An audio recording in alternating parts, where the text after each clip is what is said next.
আমি জীবনে প্রথমবার আজকে জুডিওতে গেলাম, তাও আবার শাড়ি পরে, মানে ভাবতে পারছো তো। চলো ভিডিওটা প্রথম থেকে শুরু করি। বিশ্বাস করো আমি এত ভিডিও দেখেছি সমস্ত ইনফ্লুয়েন্সার দিয়ে জুডিও গিয়ে শপিং করতে, জুডিওর হল ভিডিও শেয়ার করতে।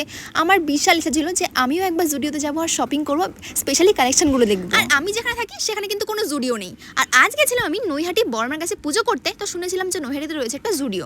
তো অনেক খোঁজাখুঁজি করার পর ফাইনালি পেয়ে গেছি। তো আমি এটাই ভাবলাম যে আজকের এই চান্সটা মোটেও মিস করা যাবে না। অবশ্য এখানকার আমার যেই ড্রেসগুলো পছন্দ হয়ে গেছিল সেই ড্রেসের এস সাইজ একটাও অ্যাভেলেবেল ছিল না। আচ্ছা এবার তোমরা বলো যে তোমাদের কার কার বাড়ির পাশে জুডিও রয়েছে আর কোন জায়গায় গেলে আমি বেস্ট কালেকশন পাবো। আর সাথে তোমরা কারা জুডিও ড্রেস পরতে খুব ভালোবাসো অবশ্যই কমেন্টে জানিও। আর যেহেতু ভাইয়ের বার্থডে ছিল সামনে, তো আমি ভাইকে বলেছিলাম তুই যা নিবি নে, আমি তোকে সবকিছু কিনে দেবো। কিন্তু আমার ভাইয়ের কিছুই পছন্দ হয়নি। কিন্তু আমি বেশ কটা জিনিস পারচেস করেছি, তোমাদের নেক্সট ভিডিও দেখাবো যে কি কি আমি জুডিও থেকে প্রথম কেনাকাটা করলাম।